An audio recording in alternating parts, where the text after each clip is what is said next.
இஸ்ரவேல் என்ற தலைப்பின் கீழே சில சத்தியங்களை வேதத்திலிருந்து பார்த்து கொண்டு வருகிறோம். வாசிக்கலாம். உபாகமத்தின் புஸ்தகம் 33ஆம் அதிகாரம் 29வது வசனம். உபாகமம் 33:29. இஸ்ரவேலே, நீ பாக்கியவான், கர்த்தரால் ரட்சிக்கப்பட்ட ஜனமே, உனக்கு ஒப்பானவன் யார்? அருமையானவர்களே, இந்த இஸ்ரவேலிலே உங்களுக்கும் பங்கு இருக்கிறது என்பதுதான் விசேஷமான காரியம். மற்றபடி இந்த காலை வேளையில் நாம் இதை பேசுகிறதில் பிரயோஜனம் இல்லை. இஸ்ரவேலுக்கு நம்முடைய சார்பாக தேவாதி தேவன் அருமையானவர்களே ஒரு பெயர் வைக்கிற பார்க்கிறார். அந்த இஸ்ரவேல் சந்ததி தொடர்ந்து வந்து கொண்டிருக்கிறது, இன்றைக்கும் இருக்கிறது, இனியும் இருக்கும், என்றைக்குமே அது இருக்கும் என்பதை தெரிந்து கொள்ளுங்கள். காரணம், நம்முடைய தேவனுக்கு பேரே இஸ்ரவேல் தான். அவர் இஸ்ரவேலின் தேவன். ஆதிபக்தர்கள் எல்லாரும் இஸ்ரவேலின் தேவனை உயர்த்தி உச்சரித்து அவருடைய நாமத்துக்கு கொடுக்க வேண்டிய மகிமையை கொடுத்து எல்லாரும் வெற்றி பெற்றார்கள் என்பதை தெரிந்து கொள்ளுங்கள். உங்களுக்கும் வெற்றி காத்திருக்கிறது, உயர்வு காத்திருக்கிறது, ப்ரமோஷன் காத்திருக்கிறது. ஆகவே அதை எதிர்பார்த்து அவளோடு நீங்கள் கேட்கும்படி தாழ்மையோடு நான் கேட்டுக்கொள்கிறேன். பாருங்கள், இஸ்ரவேல் என்பது அவனுடைய முதலாவது நாமம் அல்ல. யாக்கோபு என்பது அவனுடைய முதலாவது நாமம். அது அவன் தகப்பன் ஈசாக்கு கொடுத்த நாமம். அதில் பெரிய மேன்மை இல்லை. ஆனால் ஏசாவுக்கு பயந்து யாக்கோபுன்னு சொன்னாலே எத்தனை அர்த்தம். அவன் அப்பாவை மாத்திரம் இல்லை, அண்ணனையும் ஏமாற்றிட்டான். ஆகவே அண்ணன் பழி வாங்க வேண்டும் என்று காத்திருக்கிறபடினாலே அது கேள்விப்பட்டு யோர்தான் நதி கரை ஓரத்தில் முழங்கால் படிட்டு ஜெபித்தான். ஏசாவுக்கு பயந்து அவன் ஜெபித்தான். வேறு ஒன்று அருமையானே அவன் எதிர்பார்க்கலை. ஆனால் பரலோகத்தை துறந்து பூலோகத்திலே எத்தனையோ இடங்கள் இருக்கிறது. அந்த யோர்தான் நதி கரை ஓரத்தில் ஒரு திட்டம் நிறைவேற வேண்டியது இருக்கிறது. கர்த்தருடைய புக்கில் அது இருக்கிறதுனால அந்த யாக்கோபை அவராகவே சந்தித்து அவராகவே பெயரை மாற்றி இஸ்ரவேலின் பெயரை அவனுக்கு கொடுத்து அவன் மூலமாக ஒரு பெரிய திட்டத்தை அவர் செய்து கொண்டிருக்கிறார், செய்து முடிக்கப் போகிறார். ஏராளம் செய்தாயிட்டு பாருங்கள். இந்த இஸ்ரவேல் மூலமாக ஒரு இயேசுவின் மூலமாக இன்றைக்கு கோடிக்கணக்கான இயேசுக்கள் இந்த பூலோகத்திலே வாழுகிறார்கள். ஆகவே யாக்கோபு மேலே தேவனுக்கு ஒரு திட்டம் இருந்தபடினாலே தேவன் அவனோடு வந்து போராடினார் என்று வேதத்திலே வாசிக்கிறோம். அவருடைய போராட்டத்துக்கு அருமையானவர்களே அவன் ஈடு கொடுத்தான், ஈல்டு பண்ணினான், ஒப்பு கொடுத்தான். விடிய போகுது, நான் போட்டுன்னு சொல்கிறாரு. அவன் சொல்கிறான், இல்லை நான் விட மாட்டேன், என்னை ஆசீர்வதிச்சால் விடிய உண்மை நான் விட மாட்டேன். கடைசியிலே கர்த்தர் அவனுக்கு இந்த மகா பெரிய ஆசீர்வாதத்தை அவனுக்கு கொடுத்தார் என்பதை வேதத்திலே வாசிக்கிறோம். அந்த ஆசீர்வாதம் அருமையானவர்களே நம்முடைய முற்பதாக்கள் மூலமாக இன்றைக்கு இயேசு கிறிஸ்துவை ஏற்றுக்கொண்ட நீதிமான்கள் ஒவ்வொருவருக்கும் பலிக்கிறதாக அது தொடர்ந்து வந்து கொண்டே இருக்கிறது. இது நீண்ட கால கதை, பல ஆயிரம் ஆண்டுகள் ஆகிவிட்டது. ஆனால் இந்த கதை தொடர்ந்து போய்கொண்டே இருக்கிறது. இது உண்மை கதை. இந்த இஸ்ரவேலோடு நாம் சம்பந்தப்பட்டிருக்கிறபடினாலே நாம் இதை கவனிக்கிறோம். காரணம், அவர்களுக்கு எதை சொன்னாரோ அதுதான் நமக்கு உரியது என்பது முதலாவது நாம் புரிந்து கொள்ள வேண்டும். இஸ்ரவேல் என்ற நாமம் இங்கே இருக்கிற நீதிமான்கள் எல்லாருக்கும் பொருந்தும்.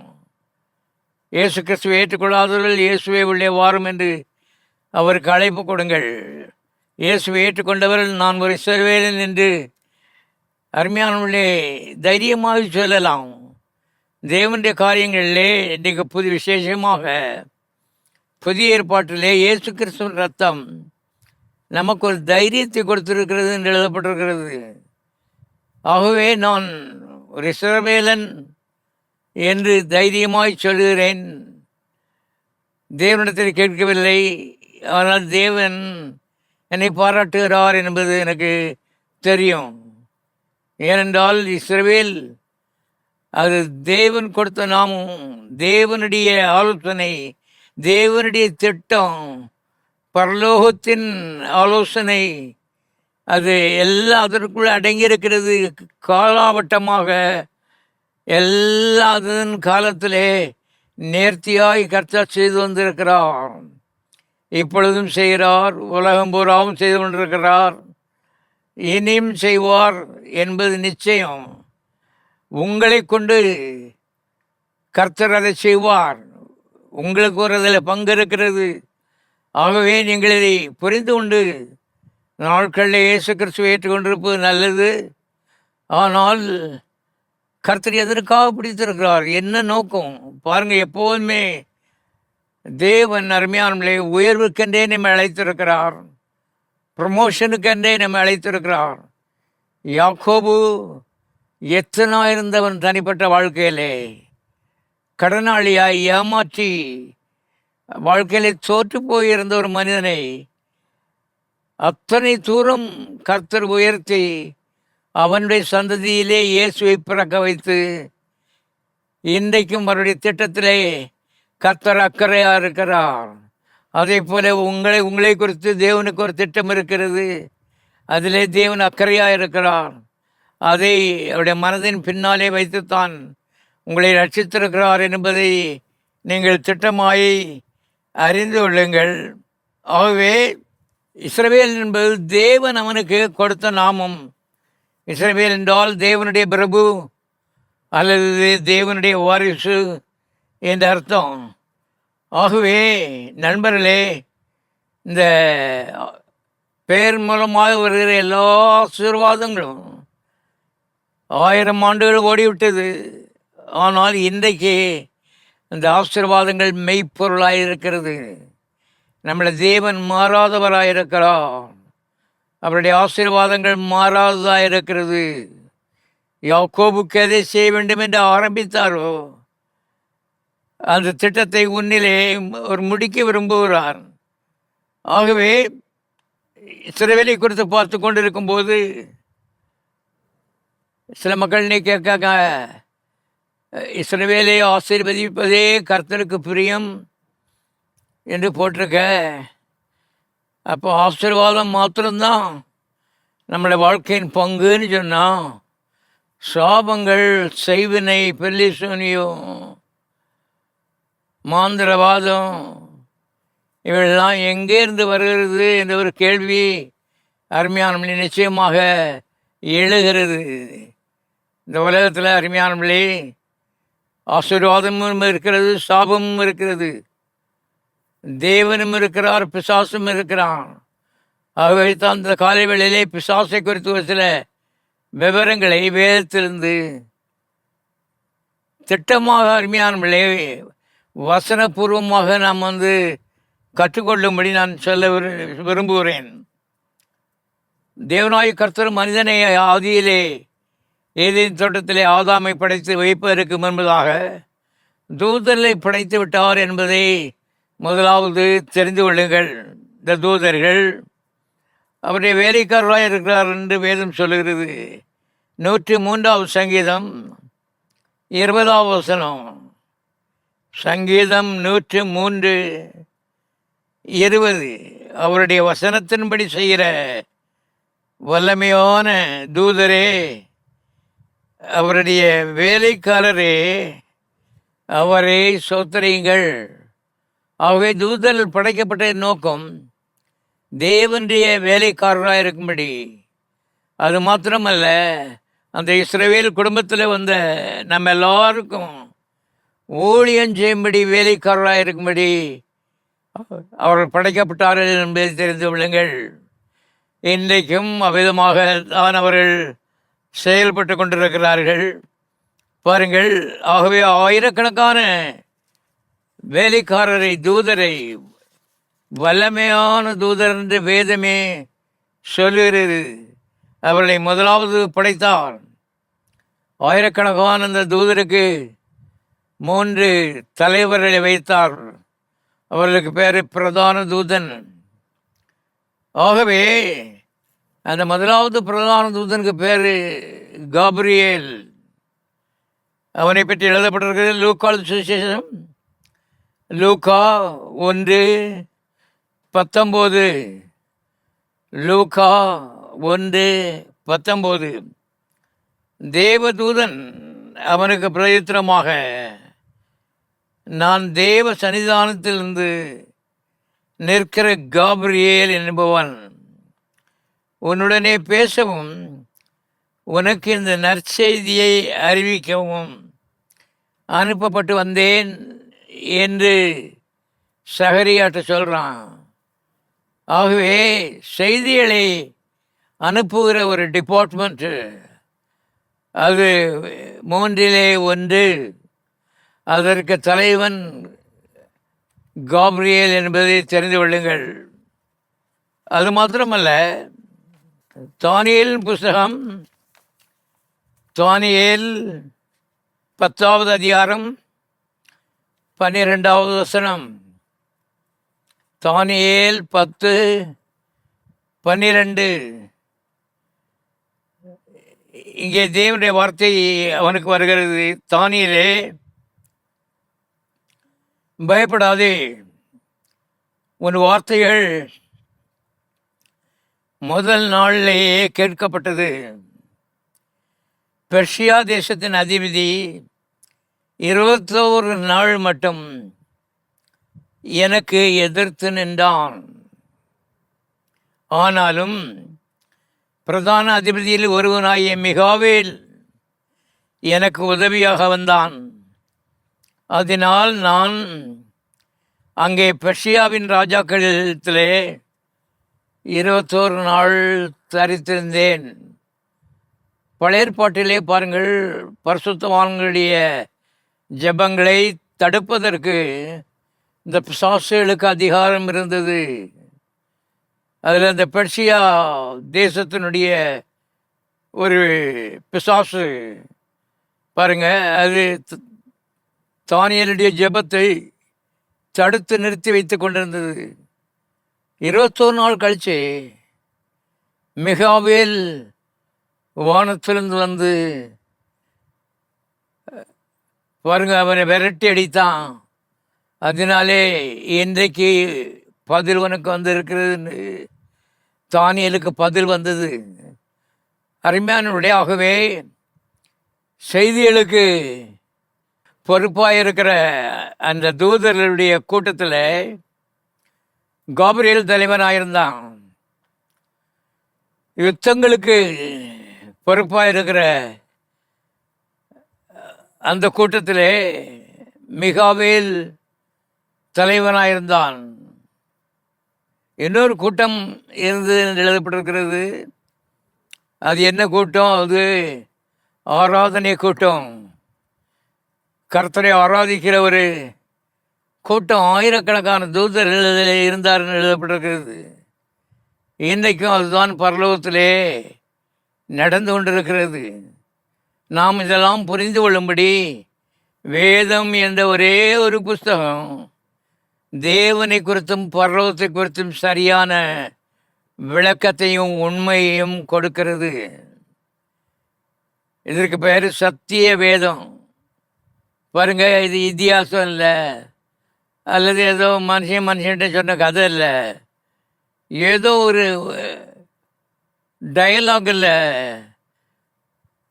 நடக்கிற சத்தியங்கள் அருமையானவர்களே பரலோகத்திலும் தேவனிலும் பிசாசிலும் சம்பந்தப்பட்ட மனுஷரிடத்தில் நடக்கிற காரியங்களை, சத்தியங்களை இந்த வேதம் நமக்கு கற்றுத்தருகிறது. இந்த ஒரு புஸ்தகத்தை தவிர பரலோகத்தில் என்ன நடக்குது, தேவன்னா யார் என்பதை புரிந்து கொள்ள முடியாது. ஆகவே இன்றைக்கு தேவனற்ற சக்திகளை தேவன் என்று சொல்லி கோடி கோடியாய் மக்கள் ஆராதித்து பாதாளத்தின் வழியிலே போய் கொண்டிருக்கிறார்கள். அடுத்து வருவோம் பாருங்க. ஆராதனை கூட்டத்தினுடைய தலைவன், அவன் பேர் லூசிபர். இன்னைக்கு லூசிபர் இல்லை, இன்றைக்கு அவன் பேர் பிசாசு. அவன் தேவனுக்கு துரோகம் பண்ணி பரலோகத்திலிருந்து இந்த பூலோகத்துக்கு தள்ளப்பட்ட ஒரு தூதன். அநேக மக்கள் யோசிக்கிறாங்க, 2 கடவுள் இருக்காரு, ஒன்று பிசாசு, அடுத்தது இயேசு. இல்லை, போய் அருமையான ஒரே ஒரு தேவன் இருக்கிறார், அவருடைய பேர் இயேசு. பிசாசு தள்ளப்பட்ட ஒரு தூதன் என்பதை தெரிந்து கொள்ளுங்கள். அவன்கிட்ட பெரிய ஆயுதங்கள்லாம் ஒன்றும் கிடையாது. அவன்கிட்ட இருக்கிறதெல்லாம் தந்திரம். பாருங்க, தந்திரம், ஏமாற்று வேலை. இந்த தந்திரத்தினாலே உலகம் அனைத்தையும் அவன் கவர்ச்சி பண்ணி வச்சிருக்கான்னு சொல்லி சத்திய வேதம் தெளிவாய் சொல்லுகிறது. ஆகவே பரலோகத்துக்கு போகிற கூட்டம் கம்பேர் பண்ணி பார்க்கும்போது சின்ன கூட்டம்தான், ஆனால் ஆசீர்வதிக்கப்பட்ட கூட்டம், இஸ்ரவேலின் கூட்டம், தேவனாலே நாமம் தரப்பிக்கப்பட்ட கூட்டம். அருமையானவர்களே, இந்த காலவெளியில் அந்த கூட்டத்தில் நீங்கள் இல்லைன்னு சொன்னால் இந்த சின்ன கூட்டத்தில் இருக்கணும். ஏன்னா இயேசுனா சொன்னார், வாசல் இடுக்கமாயிருக்கிறது, வழி நெருக்கமாயிருக்கிறது, இதுதான் பரலோகத்துக்கு போகிற பாதை. உள்ளே வந்தாச்சுன்னு சொன்னால் எண்ணிலடங்கா ஆசீர்வாதங்கள், பரலோகத்தின் ஆசீர்வாதங்கள் சேமித்து வைக்கப்பட்டிருக்கிறது. இவர்களுக்காக உலக தோற்றத்துக்கு முன்னதாகவே இருந்து தேவன் அவர்களுக்கு ஆயத்தம் பண்ணி காத்து கொண்டிருக்கிறார். ஆனால் இன்றைக்கு அருமையான பிசாசின் பின்னாலே திறந்த வாசல், விசாலமான வாசல் வழியாக பெருங்கூட்டம் நரகத்துக்கு போய் கொண்டிருக்கிறது. அவனை பற்றி ஒரு சில வசனங்களை நான் காண்பிக்க விரும்புகிறேன். பாருங்கள், என் பேர் லூசிபர். ஆனால் என்னைக்கு லூசிபர்னு சொன்னால் ஒளியின் தூதன் விடிவெளியேன்னு போட்டிருக்கு ஏசாயா 14ஆம் அதிகாரத்தில். ஒளியின் தூதன் அவனுடைய மகிமையும் அவனுடைய பரிசுத்தத்தையும் அவனுடைய தெய்வீகத்தையும் எல்லாவற்றையும் இழந்து போன மாத்திரத்திலே அதுக்கப்புறம் அவனுக்கு பேர் பிசாசுன்னு கர்த்தர் பேர் கொடுத்துருக்காரு. அவன் இன்னைக்கு லூசிபர்னு சொல்லக்கூடாது. ஏன்னா லூசிபர்னா அது விடிவெள்ளின்னு அர்த்தம். இவன் விழுந்து போன ஒரு ஆவி, நரகத்துக்கு போயிட்டுருக்கிறான். அவனுடைய முடிவு அதுதான். அவனுடைய வேலை இன்னைக்கு என்னன்னு சொன்னால், நாம் கெட்டு போனோம், இன்னும் இருக்கிற எல்லாரையும் கெடுத்து நரகத்துக்கு கொண்டு போவோங்கிறது தான் அவனுடைய மிஷன். நாம் இன்றைக்கு ஒரு ஊழியம் செய்து கொண்டு இருக்கிறோம், சுவிசேஷ ஊழியம். அது இயேசுவை மையமாக வைத்து செய்யப்படுகிற பிரசங்கங்கள். பிசாசு அருமையானவர்களே, தன்னை மையமாக வைத்து அவன் பொய்யன் என்று எழுதப்பட்டிருக்கிறது. பொய்யனும் பொய்க்கு பிதாவுமாய் இருக்கிறான். அருமையானவர்களே, அவன் பெருங்கூட்டத்தை தூதரில் மாத்திரம் இல்லை, மக்களையும் நரகத்துக்கு நடத்தி கொண்டு போகிறான் என்று சத்தியவேதம் சொல்கிறது. பாருங்க, 3 கூட்டமாக தேவன் ஆயிரக்கணக்கான தூதர்களை பிரித்திருந்தார். அந்த 3 கூட்டங்களுக்கு 3 தலைவனை கொடுத்திருந்தார். ஒருத்தன் பேர் கபிரியல், அடுத்த பேர் மிகாவேல், அடுத்தவன் பேர் லூசிபர். இந்த லூசிபரை கீழே தள்ளும்போது அவன் கீழே இருந்த இந்த தூதரை எப்படியோ ஏமாற்றி அங்கேருந்து இந்த பூமிக்கு கொண்டு வந்துட்டான். இவைகள் தான் பேய்கள் என்று வேதத்தில் அழைக்கப்படுகிறது. இந்த பேய்கள் எந்த மதத்தை சேர்ந்தவனாக இருந்தாலும் சரி, எந்த குலத்தை சேர்ந்தவனாக இருந்தாலும் சரி, எந்த ஜாதியை சேர்ந்தவனாக இருந்தாலும் சரி, இது மனிதனுடைய வாழ்க்கைக்குள்ளே புகுந்து, குடும்பத்துக்குள்ளே புகுந்து, தொழிலுக்குள்ளே புகுந்து அழிக்கிற வேலையை செய்து கொண்டிருக்கிறது என்று சத்திய வேதம் சொல்லுகிறது. ஆகவே பில்லி சூனியங்களும் மாந்திரியங்களும் மந்திரவாதங்களும் எல்லாம் இந்த பேயுடைய சேஷ்டை என்பதை நீதிமான்கள் புரிந்து கொள்ள வேண்டும். பாவம் மன்னிக்கப்பட்ட போதாது, பெயர் பரலோகத்தில் எழுதப்பட்ட போதாது, அறிவு தேவையாயிருக்கிறது. சத்தியத்தை அறிவீர்கள், அந்த அறிவு உங்களை விடுதலையாக்கும். பாருங்க, பரலோகத்தில் விழுந்த ஒரு தூதன், அவன் இன்றைக்கு இந்த உலகத்தினுடைய அதிபதியாக மாறிவிட்டான். காரணம், முதல் மனுஷியாகிய ஏவாள் அறிவில்லாததுனால அவனுக்கு இடம் கொடுத்து அவன் இந்த உலகத்தினுடைய அதிபதியாக மாறிவிட்டான். வேதத்தில் எழுதப்பட்டிருக்கிறது, திருடன் திருடவும் அழிக்கவும் கொல்லவும் திருடவும் வருகிறானே அன்றி வேறே ஒன்றுக்கும் வரான். ஆனால் அருமையானவர்களே, ஆண்டவரை பற்றி சொல்லும்போது, நானோ மனிதருக்கு ஜீவன் உண்டாயிருக்கவும் அந்த ஜீவன் பரிபூர்ணப்படவும் வந்தேன் என்று இயேசு சொல்லியிருக்கிறார். ஆண்டவரால் இதுவரையும் எந்த தீமையும் எந்த மனிதனுக்கும் வந்ததில்லை. ஆதாம் காலத்திலிருந்து நாசிலே ஓடுகிற சுவாசம் முதற்கொண்டு எல்லா நன்மைகளும் அவர் மூலமாய் மனிதனுக்கு பகிர்ந்து அளிக்கப்படுகிறது என்று வேதம் சொல்கிறது. எல்லா நன்மைகளையும் வாங்கி அனுபவித்து கொண்டு அந்த தேவனை அறியாத குருடர்களாக மனிதர்கள் இன்றைக்கு இருப்பது வேதனையான ஒரு காரியம். காரணம், பிசாசினால் அவர்கள் ஏமாற்றப்பட்டிருக்கிறார்கள் என்று எழுதப்பட்டிருக்கிறது. வஞ்சிக்கப்பட்டிருக்கிறார்கள். அவனுடைய சூழ்ச்சி தந்திரம் இவளுக்கு அவள் செவி கொடுத்து இன்றைக்கு அவனை ஆராதித்து கொண்டிருக்கிறார்கள். தேவனுடைய நோக்கம் என்னன்னு சொன்னால், அந்த ஆதாமிலிருந்து வந்த மக்கள் ஒருத்தனும் ஒருத்தையும் அந்த ஏதேன் தோட்டத்தினுடைய மகிமையை அனுபவித்து கொண்டிருந்தார்கள். அது பரலோகத்தினுடைய டூப்ளிகேட்டாக இருந்தது. ஒரு குறையுமே கிடையாது. தேவன் செய்தார்னு சொன்னால் அதை ஒரு குறைவாக செய்வார்னா அது அவருக்கு அவமானம். ஆகவே ஏதேன் தோட்டத்தை பரலோகத்தை போல அவர் படைச்சிருந்தார். ஆனால் அருமையான ஆதாம் ஏவாளும் தேவனுடைய வார்த்தைக்கு கீழ்ப்படியாமை காட்டி பிசாசுக்கு இடம் கொடுத்தபடினாலே அந்த ஏதேன் தோட்டத்தினுடைய மகிமை இழந்து போனது மாத்திரமல்ல, ஏதேன் தோட்டத்துக்கு வெளியே இருந்த எல்லா வேதனையும் வியாதியையும் தரித்திரத்தையும் அவமானத்தையும் என்னென்ன வேண்டாத காரியங்கள் இருக்கிறதோ எல்லா தீமையான காரியங்களையும் மனிதன் இவனாகவே சுதந்திரித்து கொண்டான், இவனாகவே இழுத்து கொண்டான், இவனாகவே வாங்கி கொண்டான். தேவன் இந்த தீமையை படைக்கவும் இல்லை, கொடுக்கவும் இல்லை. பிசாசு அழிக்கிறவனாக இருக்கிறபடினாலே நன்றாயிருக்கிற குடும்பத்தை அவ்விதமாக ஏதேன் தோட்டத்திலே கெடுத்து வெளியே கொண்டு வந்து இன்றைக்கு திசை தெரியாத ஒரு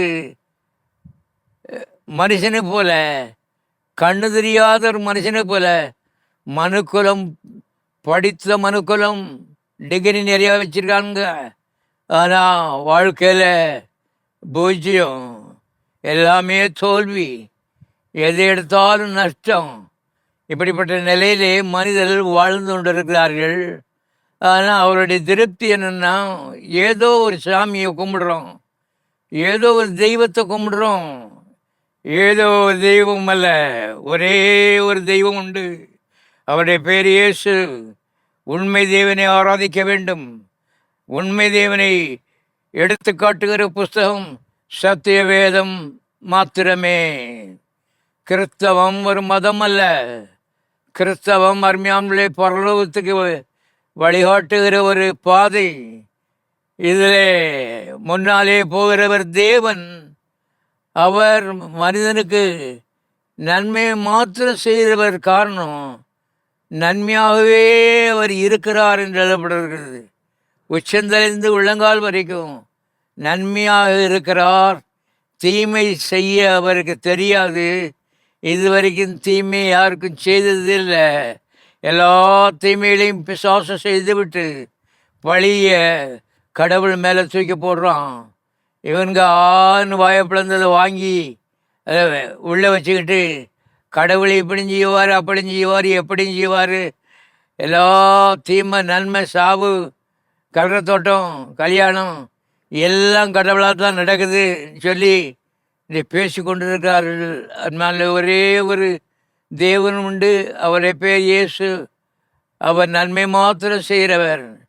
வேதத்தில் எழுதப்பட்டிருக்கிறது, அவர் பரிசுத்தாவினாலே அபிஷேகம் பண்ணப்பட்டிருந்தபடினாலே நன்மை செய்கிறவராய் சுற்றி தெரிந்தார். அப்போஸ்தலர் 10:38.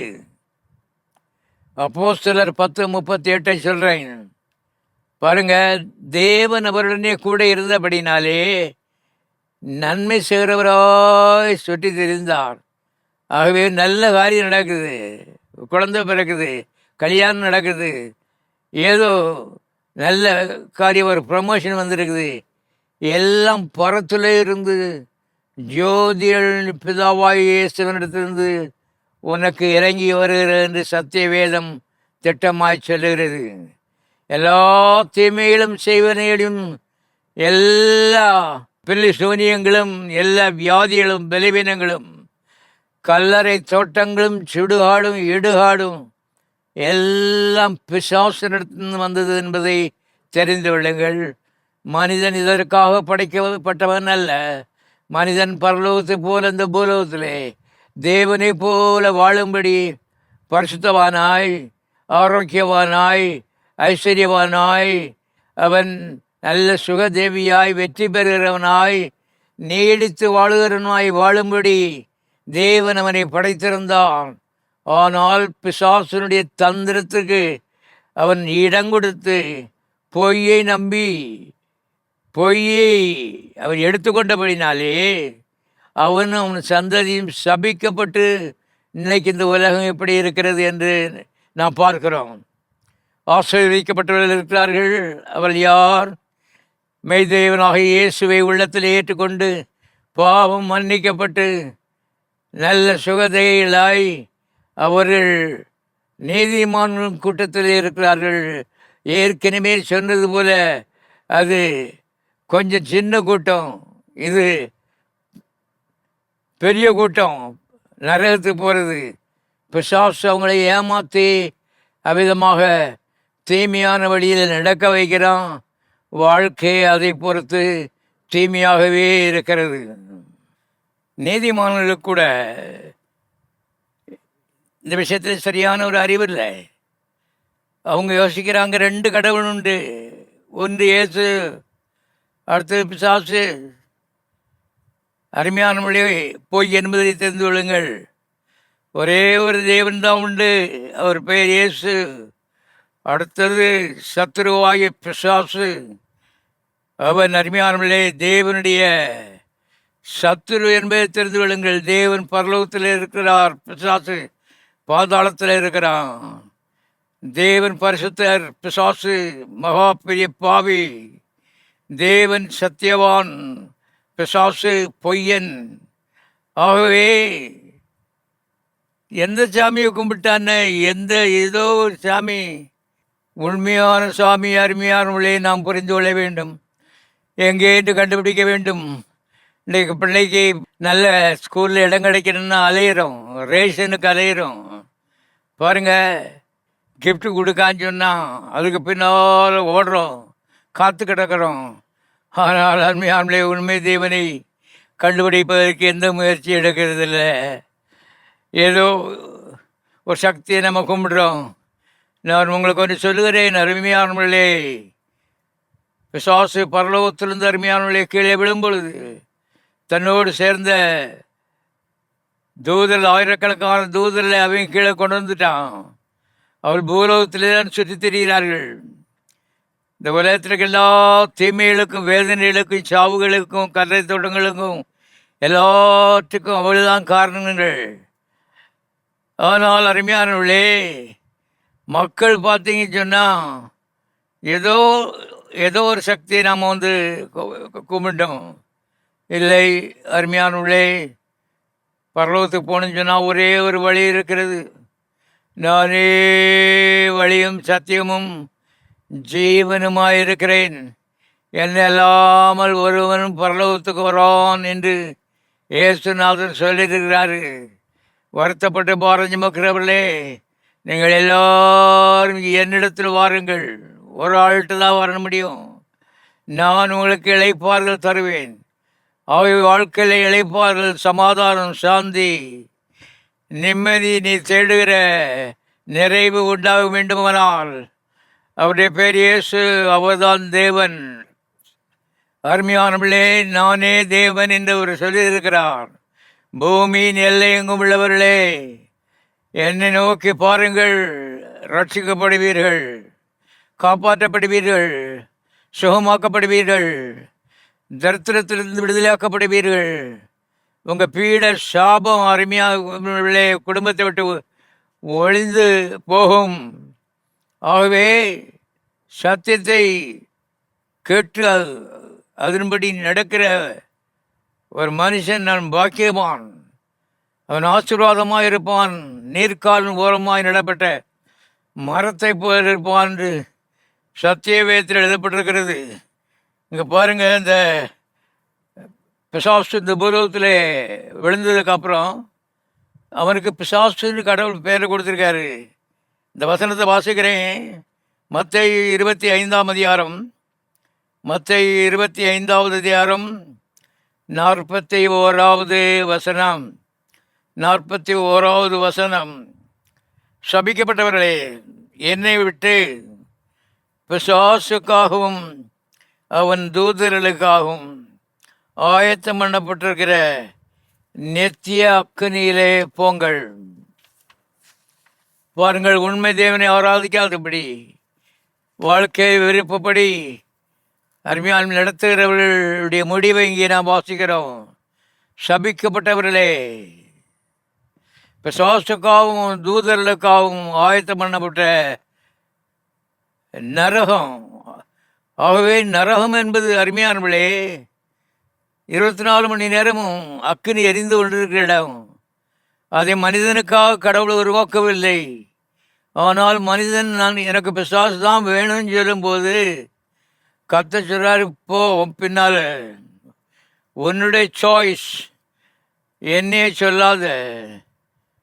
என்னுடைய விருப்பம், ஆசை, வாஞ்சை, தாகம் எல்லாம் நல்ல தேவனை நீ தேடி கண்டுபிடித்து எல்லா தீமையிலிருந்து அவரை விடுவித்து இந்த உலகத்திலையும் மறு உலகத்திலையும் நல்ல வாழ்வதுதான் இந்த தேவனுடைய விருப்பம் என்பதை அவர் சொல்லுகிறார். அருமையானவர்களே, கவனிங்க, ஒரு வசனம் வாசிக்கிறேன். எசேக்கியேலின் புஸ்தகம் 28வது அதிகாரம் 12வது வசனம். எசேக்கியேலின் புஸ்தகம் 28வது அதிகாரம் 12வது வசனம். நீ விசித்திரமாய் செய்யப்பட்ட முத்திரை மோதிரம், நீ ஞானத்தால் நிறைந்தவன், நீ பூர்ண அழகுள்ளவன். லூசிபரை பற்றி இங்கே விளக்கத்தை அருமையான சத்திய வேதத்திலே பார்க்கிறோம். அவன் இந்த பூலோகத்திலே அருமையான விழுவரைக்கும் பரலோகத்தில் எப்படி இருந்தான் என்ற விளக்கத்தை வேதம் நமக்கு கொடுக்கிறது. நீ தேவனுடைய தோட்டமாகிய ஏதேனில் இருந்தவன். பத்மராகம், புஷ்பராகம், வைரம், படியப்பச்சை, கோமேதம், எஸ்பி, இந்திரநீலம், மரகதம், மாணிக்கம் முதலான சகலவித ரத்தினங்களும் பொன்னும் உன்னை மூடிக்கொண்டிருக்கிறது. நீ சிருஷ்டிக்கப்பட்ட நாளிலே இவளெல்லாம் வைத்து கர்த்தர் உன்னை மூடி அழகான ஒரு சிருஷ்டியாக உன்னை சிருஷ்டித்திருக்கார். அது மாத்திரமல்ல, உன் மேள வாத்தியங்களும் உன் நாகஸ்வரங்களும் உன்னிடத்திலே ஆயத்தமாக்கப்பட்டிருக்கிறது. இதனுடைய அர்த்தம் தெரியாதவர்கள் அருமையானவர்களே, அர்த்தத்தை புரிந்து கொள்ளுங்கள். பாருங்கள், இன்றைக்கு கோயிலில் ஆர்கன் வச்சுருக்கோம், வெயிட்டாக இருக்குது. 2 பேர் 3 பேர் சேர்ந்து ஒரு இடத்துலேருந்து இன்னொரு இடத்துக்கு தூக்கி கொண்டு வைக்காங்க. ஆனால் பிசாசத்தில் எல்லாம் அவனுக்குள்ளே எல்லா இசையும் கர்த்தர் அருமையானவர்களே உள்ளே உண்டாக்கி வைத்திருந்தார். பியானோ வேணும்னா அதுக்கு அது அங்கே இருக்குது. கிட்டார் வேணும்னா அது அங்கே இருக்குது. பாருங்க, எல்லாம் அவனுக்குள்ளே இருக்கிறது. இருந்த இடத்துலேருந்தே எல்லா வித்தியாசமான இசையிலையும் அவன் எழுப்ப முடியும். அப்படிப்பட்ட ஒரு சிறப்பையும் சீரையும் ஒரு விசேஷத்தின் தேவன் அவனிலே உருவாக்கியிருந்தார். அருமையானவளே, அப்படிப்பட்ட மேன்மையான ஒரு ஸ்தானத்தில் இருந்து அவன் எப்படி தள்ளப்பட்டான் என்பதை வாசிப்போம். ஏசாயா தீர்க்கதரிசியின் புஸ்தகம், ஏசாயா தீர்க்கதரிசியின் புஸ்தகம் 14ஆம் அதிகாரம் 13.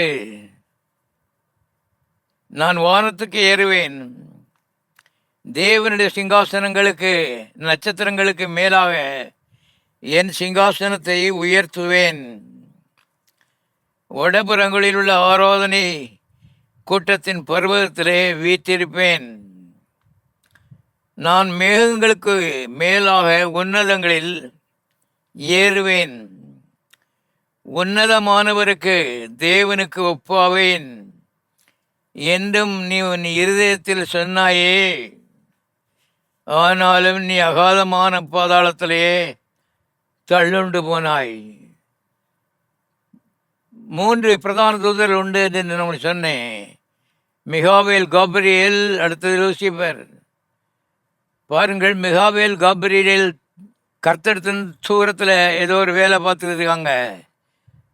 இந்த லூசிபர் எப்போதும் தேவன் ஆராதனைக்குரியவர், தேவன் துதிக்குரியவர். ஆகவே எப்போதும் தேவ சமூகத்தில் இருந்து தேவனை துதித்து அவ்விதமாக மகிமைப்படுத்துகிற ஒரு பொறுப்பு அவனுக்கு கொடுக்கப்பட்டிருந்தது. அதற்காக ஆயிரக்கணக்கான தூதர்கள் அவனுக்கு உதவி செய்தார்கள். இவன் தேவனுக்கு அருகில் இருந்து தேவனுடைய மகிமையையும் தேவனுடைய மகத்துவத்தையும் தேவனுடைய வல்லமையையும் தேவனுடைய உயரத்தையும் எல்லாவற்றையும் பார்த்துவிட்டு இவனுக்கு நம்ம தேவனாக வேண்டும் என்ற எண்ணம் வந்து விட்டது. எப்படி எண்ணம் பாருங்க, மனுஷனுக்கு உயரமான எண்ணங்கள் வர வேண்டியது தான். ஆனால் இப்படி எண்ணம் வரக்கூடாது. தேவனை விட உயரமாக இருக்க வேண்டும் என்று ஒரு ஆசை வந்துடுச்சு. இப்போ தேவன் சொன்னார், உன்னைய மிதித்து கீழே நான் தள்ள போகிறேன். ஆகவே பரலோகத்திலிருந்து கிட்டத்தட்ட 6000 ஆண்டுகளுக்கு முன்பாக அருமையானவர்களே மிதித்து தள்ளப்பட்டவன் தான் இந்த பிசாசு. எல்லா ஆயிரக்கணக்கான அவனுடைய ஃபாலோவர்ஸ், அவனுடைய சீஷர்கள் எல்லாம் அருமையானவர்களே குட்டி பிசாசுகள். ஏன் பிசாசுன்னா அது குட்டி பிசாசு தானே. பாருங்கள், குட்டி பிசாசுகள் அருமையான இந்த பூமியை குட்டி நரகமாக்கி விட்டது. பழியை தேவன் மேலே போடுகிறது. நீதிமான்களை குற்றஞ்சாட்டுகிறது. ராத்திரி பேரா ஜபிக்கிறாய், ஆனால் அவனுக்கு இப்படி ஆயிடுச்சு, அவனுக்கு இப்படி வந்திருக்குதுன்னு செய்ததெல்லாம் எல்லாத்தையும் மேலேயும் இந்த பிசாசு செய்துவிட்டு குற்றத்தை கர்த்தர் மேலே அருமையானே போடுகிறது. சத்தியத்தை அறியாத நீதிமான்கள் சோர்ந்து போகிறார்கள், பயந்து போகிறார்கள், பெண்மாறி விடுகிறார்கள், ஓடி போகிறார்கள். ஆனால் அருமையான சத்தியத்தை அறிந்தவர்களுக்கு நன்றாக தெரியும். இந்த பிசாசுகள் எல்லாவற்றையும் கல்வாரி சிலுவையிலே இயேசு கிறிஸ்து ஒருவராக வெற்றி சிறந்திருக்கிறார், தலையை நசுக்கி இருக்கிறார். ஆதியாகமம் 3:15 வாக்குத்தத்தம் கொடுக்கப்பட்டிருக்கிறது. அவர் இயேசு இந்த பூலோகத்திலே மனிதனாக கன்னிமரியாள் வயிற்றிலே பிறந்து உன் தலையை நசுகுவார் என்று தீர்க்க தரிசனம் சொல்லப்பட்டது. ஆகவே 2000 ஆண்டுகளுக்கு முன்பாக கல்வாரி சிலுவையில் இயேசு கிறிஸ்து மனு குலத்தினுடைய பாவங்கள் அனைத்தையும் தன்மேலே போட்டுக்கொண்டார். இதோ உலகத்தின் பாவத்தை சுமந்து தீர்க்கிற தேவ ஆட்டுக்குட்டி என்று அவரை பற்றி யோவான் ஸ்நானன் சொன்னான். எல்லாருடைய பாவங்களையும் ஆண்டவராய் இயேசு இந்த உலகத்தில் வந்து மனு குலத்தினுடைய பாவங்கள் எல்லாம், கடந்த கால பாவங்கள், நிகழ்கால பாவங்கள், வருங்கால பாவங்கள், சின்ன மனிதர்கள், பெரிய மனிதர்கள், இந்த குலத்தை சேர்ந்தவே அந்த குலத்தை சேர்ந்தவே எல்லாருடைய பாவங்களையும் தன்மேலே போட்டுக்கொண்டார். யோவான் ஸ்நானன் ஒரு பக்தன் சொன்னார், இதோ உலகத்தின் பாவத்தை சுமந்து தீர்க்கிற தேவ ஆட்டுக்குட்டி. ஆகவே சர்வலோக பதிலாளாக, பிரதிநிதியாக சர்வலோக மனிதருடைய பாவத்தையும் தன்மேலே ஏற்றுக்கொண்டு கல்வாரி சிலுவையிலே அடிக்கப்பட்டார், நொறுக்கப்பட்டார், வாதிக்கப்பட்டார், சிறுமைப்படுத்தப்பட்டார், துப்பப்பட்டார். தன்னுடைய கடைசி சொட்டு இரத்தத்தையே மனு குலத்துக்காக சிந்தியிருக்கிறார். 3ஆம் நாள் மரணத்தை காட்டிலும் தேவன் பெரியவர் என்பதை நிரூபித்து காட்டும்படி மரணத்திலிருந்து அவர் எழுந்தார். மரணத்திலிருந்து எழுந்த முதல் மனிதன் இயேசு கிறிஸ்து. மற்ற எல்லா பக்தர்களும், எல்லா போதர்களும், எல்லாரும் நரகத்துக்குள்ள பாதிக்கப்படும் பொழுது இயேசு முதலாவது எல்லாருக்கும் முந்தி பிசாசுடைய தலையை நசுக்கி முதலாவது எழுந்தார். இயேசு எழும்பும் பொழுது அவர் சொன்னார், என்னுடைய உயிர்த்தெழுதல் உங்களுடைய உயிர்த்தெழுதல். உங்கள் எல்லாருக்காகவும் நான் உயிரோடே எழுந்திருக்கிறேன். உங்கள் எல்லாருக்காகவும் நான் பாவத்தை சுமந்திருக்கிறேன், பாவத்தின் தண்டனை ஏற்றிருக்கிறேன், அதனுடைய கோரத்தை சகித்திருக்கிறேன், முடிந்தது என்று சொல்லியிருக்கிறேன். பாவம், சாபம், எல்லா விதமான ரோகங்கள், வேண்டாத எல்லா காரியங்கள், மரணம், எல்லாவற்றையும் என் மேலே நான் ஏற்றுக்கொண்டிருக்கிறேன். ஆகவே என்னுடைய உயிர்த்தெழுதல் உங்களுடைய உயிர்த்தெழுதல். பிசாசு தலை நசுக்கப்பட்ட பாம்பு, அவனை இயேசு கிறிஸ்து அருமையான தலையை நசுக்கி இருக்கிறார் எழுதப்பட்டிருக்கிறது. இன்றைக்கு நீதிமான்களுக்கு அருமையானவர்களே எந்த பாதிப்புமே கிடையாது என்பதை திட்டமாய் தெரிந்து விடுங்கள். ஏனென்றால் பிசாசை கர்த்தர் மரணத்தை பரிகரித்து ஜீவனை சுவிசேஷத்தினாலே வெளியரங்கமாக்கினார் என்று வேதத்திலே தீர்த்து புஸ்தகத்திலே வாசிக்கிறோம். மரணத்தை பரிகரித்து ஜீவனை வெளியரங்கமாக்கி இருக்கிறார். பரிகரித்து என்ற பதம் ஆங்கிலத்திலே அபாலிஷ் என்று எழுதப்பட்டிருக்கிறது. ஒரு கட்சி போய் அடுத்த கட்சி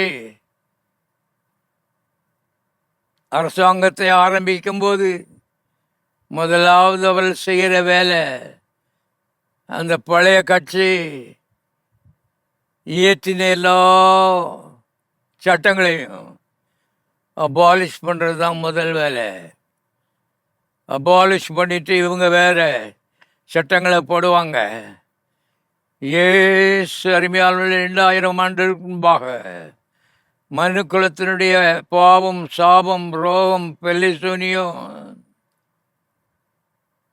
எல்லா விதமான பலவீனம், எல்லா குறைவுகள் எல்லாவற்றையும் அவர் தன்மேலே அவர் வாங்கி கொண்டு மனு குலத்துக்காக தனியனாய் கல்வாரி சிலுவையிலே கடைசி சொட்டு இரத்தத்தை சிந்தினார், உயிர் தெழுந்தார், ஜீவிக்கிறார். இன்றைக்கு நீதிமான்களுக்கு எந்த அச்சமும் இல்லை. எல்லாவற்றையும் இயேசு சுமந்திருக்கிறார். அநீதிமான்களாக இருக்கிறவர்கள் இயேசு உங்களுக்காக பாடுபட்டு உங்களுக்காக பிசாசோடு யுத்தம் பண்ணி உங்களுக்காக பிசாசை ஜெயித்து உங்களுக்காக வெற்றி கொடி ஏற்றி இருக்கிற அந்த இயேசுவை உள்ளத்திலே வாருங்கள் என்று அவருக்கு அழைப்பு கொடுங்கள். இயேசு உள்ளே வரும் பொழுது பாவம் வெளியே ஓடிப்போகும். ஓடி வரும் பொழுது இருள் தானாக ஓடி போகிறது. பாருங்கள், விடிய காலத்திலே சூரியன் உதிக்கிறான், ஜன்னல் வழியாக வெளிச்சம் அதிகமாக பிராசிக்கும் பொழுது ராத்திரி புறாவும் ஒருத்தர் மேலே ஒருத்தர் மோதின மாதிரி இருந்த இருள் தானாகவே ஓடி போகிறது. நீங்கள் துரத்துகிறதில்லை, நீங்கள் போராடுறதில்லை, நீங்கள் யுத்தம் பண்ணுறதில்லை. நீங்கள் சும்மா இருந்து அந்த கர்த்தர் மேலே விசுவாசம் நம்பிக்கை வைத்தால் போதும். உள்ள பெரிய வேலை நடக்கிறது. பாருங்க, நமக்குள்ள ஆவி மனிதன் இருக்கிறான், வெளியே இந்த மாம்ச மனிதன் இருக்கிறான், உள்ள ஆவி மனிதன் இருக்கிறான். அவன் அழியாதவன், தேவனை போன்றவன். அவன் பாவத்திலிருந்து விடுதலையாக்கப்பட்டு எல்லா அக்கிரமத்திலிருந்தும் கழுவப்படும் பொழுது நிச்சயமாக தேவனோடு கூட வாழ்வான் என்று சத்திய வேதம் வாக்கப்படுகிறது. தேவனுக்கு எப்படி அழிவில்லாமை சொந்தமாயிருக்கிறதோ அதுபோல இந்த உள்ளான மனிதனும் நித்தியமாய் அவரோடு கூட வாழுவான் என்று எழுதப்பட்டிருக்கிறது. எங்களுக்கு அந்த நிச்சயம் இருக்கிறது. இயேசுவோடு கூட என்றைக்கும் வாழுவோம். மரணம் எங்களுக்கு கிடையாது. சரீரத்தை கொண்டு கல்லறையில் வைக்கலாம், ஆனால் உள்ள இருக்கிற ஆவி மனிதன் அழிவில்லாதவன். அவன் தேவ ஜீவனை பெற்று நித்திய ஜீவனை பெற்று சாவில்லாமல் எல்லைக்குமே வாழுவான் என்று வேதம் அழைக்கிறது. எல்லாருக்கும் இந்த வாய்ப்பு இருக்கிறது. தாகமுள்ளவனிவனோ அவன் வந்து இலவசமாய் ஜீவ தண்ணீரை பருக கடவன் என்று கர்த்தர் அழைப்பு கொடுக்கிறார். இவையில் அன்பின் நாட்கள், கிருபையின் நாட்கள், இரக்கத்தின் நாட்கள், வாசல் திறந்திருக்கிற நாட்கள். ஒரு நாளிலே வாசல் அடைக்கப்பட போகிறது. தேவனே அடைப்பார் என்று வேதம் திட்டமாய் சொல்லுகிறது. எல்லாத்துக்கும் ஒரு டைம் வச்சிருக்கிறாரு. நாங்கள் முந்தி கொண்டோம், நீங்களை பிந்தியாவது இயேசுவே உள்ளத்துக்குள்ளே வாரும். பாவத்தில் ஆபத்தையும் மன்னியும், சாபத்திலிருந்து விடுதலையாக்கும் என்று கேளுங்கள். சின்ன ஜபம் பெரிய மாற்றத்தை உங்களுடைய வாழ்க்கையிலே கொண்டு வரும். பாருங்கள், சின்ன சின்ன ஜபங்கள். மனிதன் சின்ன மனிதன், இவனுடைய ஜபம் ரொம்ப சின்ன ஜபம். தேவன் இவனை காட்டும் கோடி கோடி கோடி மடங்கு பெரியவர். அவர் இவனுடைய சின்ன ஜெபத்திற்கு அவ்வளவு மரியாதை கொடுத்து அவர் பரலோகத்திலிருந்து இறங்கி உள்ளே வருகிறார். உள்ளே தேவன் இருக்கும் பொழுது குடும்பத்தில் பாவத்துக்கு இடமில்லை, சாபத்துக்கு இடமில்லை, வெள்ளி சுனியத்துக்கு இடமில்லை, எந்த மாந்திரியத்துக்கு இடமில்லை. எல்லாவற்றிலிருந்து விடுதலையும் சுபிட்சம் இந்த உலகத்திலேயே தேவனால் வைக்கப்பட்டிருக்கிறது. ஆகவே தாகம் உள்ளவர்கள் வாருங்கள், ஏற்கனவே தாகம் தணிந்தவர்கள். இனி எனக்கு பயமில்லை, இனி எனக்கு செய்வனில்லை, இனி எந்த பிசாசுடைய கிரியைகளும் என் வாழ்க்கையில் வேலை செய்ய முடியாது. எனக்காக இயேசு எல்லாவற்றையும் எல்லா கஷ்டங்களையும் அவர் அனுபவித்து விடுதலையை வாங்கியிருக்கிறார்.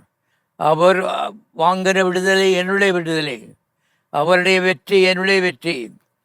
ஆகவே ஒரு பெரிய நல்ல எதிர்காலத்துக்காக, நீண்ட கால எதிர்காலத்துக்காக, நித்திய எதிர்காலத்திற்காக, ஒளிமயமான எதிர்காலத்துக்காக, மகிமையான ஒரு எதிர்காலத்துக்காக ஒரு அழைப்பு கொடுக்கிறேன். அருமையானவர்களே, எங்களுக்காக சொல்லலை, உங்களுக்காக. இதுவரைக்கும் கிறிஸ்துவை ஏற்றுக்கொள்ளாதவர்கள் இயேசுவே என்ற உள்ளத்துக்கு வாரும் என்று அவருக்கு அழைப்பு கொடுங்கள். இயேசுக்கு அழைப்பு கொடுத்தவர்கள் எல்லாரும் வலதுகரத்தை உயர்த்தி காண்பீங்கள். எல்லாரும் கர்த்தரை துதியுங்கள். கல்வாரியிலே அவ்வளவு பாடுபட்டார், பாதாளத்திலே அவ்வளவு பாடுபட்டார். அத்தனையும் உங்களுக்காக. நீங்கள் கல்வாரி ஏறவும் இல்லை, நீங்கள் பாதாளத்துக்கு போகவும் இல்லை, ஆனால் உங்கள் பேரில் அது வந்துடுச்சு. சோன்சோ கல்வாரியை ஜெயித்தான், பாதாளத்தை ஜெயித்தான், உயிர் தெழுந்து விட்டான் என்று உங்கள் பேர் வந்திருக்கிறது. எப்படி தெரியுமா? இயேசுவின் ஒவ்வொரு சொட்டு இரத்தமும் அது உங்களுக்கு இந்த விலையேறப்பெற்ற பரிசை வாங்கி தந்திருக்கிறது. ஆகவே எல்லாம் இலவசம். நீதிமான்கள் எல்லாரும் கரங்களை உயர்த்தி கர்த்தரை ஸ்தோத்திரிப்போம்,